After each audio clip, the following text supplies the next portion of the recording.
अस्सलाम वालेकुम। जैसा कि आप जानते हैं कि इन दिसंबर के जो हैं दिन वो चल रहे हैं और इनमें काफ़ी सर्दी वगैरह पा रही है। आने वाले दिनों में ये भी इम्कान है कि जो कोहरा है उसके पड़ने के काफ़ी ज़्यादा चांस होंगे। तो इस सूरत हाल में आज की इस वीडियो में हम बात करेंगे कि कोहरे से बचने के लिए जो हल्की आपाशी की हम बात करते हैं वो किस तरीके से की जा सकती है। जैसे कि पिछली वीडियो में मैंने बात की कि जो बगात हैं उनको कोहरे से बचाने के लिए हल्की आपाशी ज़रूरी है। इस तरह एक और वीडियो में बात की कि जो राय है उसको बचाने के लिए भी हल्की जो आपाशी है वो ज़रूरी है। तो इस हल्की आपाशी से मुराद क्या है? तो नॉर्मली जो हम अपनी इरिगेशन करते हैं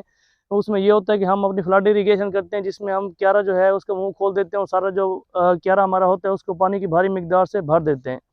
इसमें जो लाइट इरिगेशन है वो पॉसिबल नहीं है, क्योंकि जो हमारी सारी ज़मीन है वो एक ही लेवल पे होती है और फ्लड जो पानी है वो एक ही रास्ते से आता है और सारी ज़मीन को ख़राब करता जाता है। लेकिन अगर हम लहर की आपाशी करना चाहते हैं तो ये रवायती तरीके में मुमकिन नहीं है। इसके लिए हमें रवायती तरीके कार से हट के इरिगेशन सिस्टम जो है वो लगाना पड़ता है। तो इस वीडियो में जैसा कि आप देख सकते हैं कि इसके जिसमें मैं मौजूद हूँ इसमें भी जो राय की जो फसल है इसमें स्प्रिंकलर इरिगेशन सिस्टम इंस्टॉल करके इस फसल को सैराब किया जा रहा है।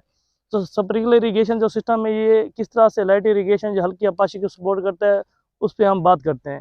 तो स्प्रिंकलर इरिगेशन सिस्टम में होता ये है कि इस सिस्टम में जो है रेन गन्स सी जो हैं वो इस सिस्टम का हिस्सा होती हैं, वो जगह जगह खेत में निस्ब होती हैं। जब हम स्प्रिंकलर इरिगेशन सिस्टम को ऑन कर देते हैं तो फिर ये रेन गन्स जो हैं एक फुहार की शक्ल में, यानी ऐसा समझ लें कि बारिश की तरह जो पूरा खेत है उसके ऊपर जो पानी है उसकी फुहार करती जाती हैं। तो ये आगे हम पे डिपेंड करता है। अगर हम इसको कुछ देर के लिए चलाएंगे इतना कि हमारा जो खेत है उसको हल्की आपाशी काफ़ी है तो फिर इस हमारा खेत है वो हल्की आपाशी से ख़राब हो जाएगा। मज़ीद अगर हम फ्लड इरिगेशन जितनी मिकदार में भी अगर पानी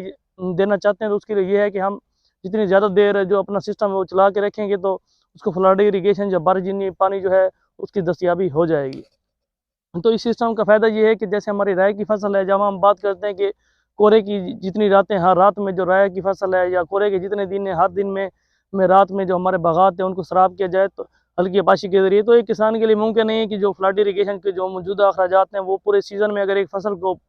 2-3 बार या 5 बार पानी लगा रहा है तो कोहरे के तो 5-5 दिन 10-10 दिन हफ्ता-हफ्ता कोहरा चलता रहता है तो हर दिन उसके लिए नहीं पॉसिबल कि वो डेली फ्लड इरिगेशन जो है उसके ज़रिए पानी लगाए। तो लाइट इरिगेशन का ये फ़ायदा है कि अगर आप कुछ देर के लिए भी अपना या जो इरिगेशन सिस्टम है उसको ऑन कर देंगे, इस तरह जो फुहार के ज़रिए जितनी भी कुछ नमी आ जाएगी, एक स्प्रे से जो हमारी खेत है उसके ऊपर पानी के जब हो जाएगा तो हमारी जो फसल है वो कोहरे से मुतासिर नहीं होगी। क्योंकि जब फसल ज़मीन वतर की हालत में होगी उसके ऊपर पानी होगा या फसल जो हमारी वो है उसके ऊपर पानी होगी उसके तने पे पत्तों पे, तो उसके पत्तों के ऊपर ज़मीन के ऊपर तने के ऊपर जो बर्फ़ है उसकी तह नहीं जम सकेगी। क्योंकि कोहरे में होता ये है कि बर्फ़ की एक तह सी जम जाती है जो ज़मीन को फसल को बहुत मुतासर करती है, जिससे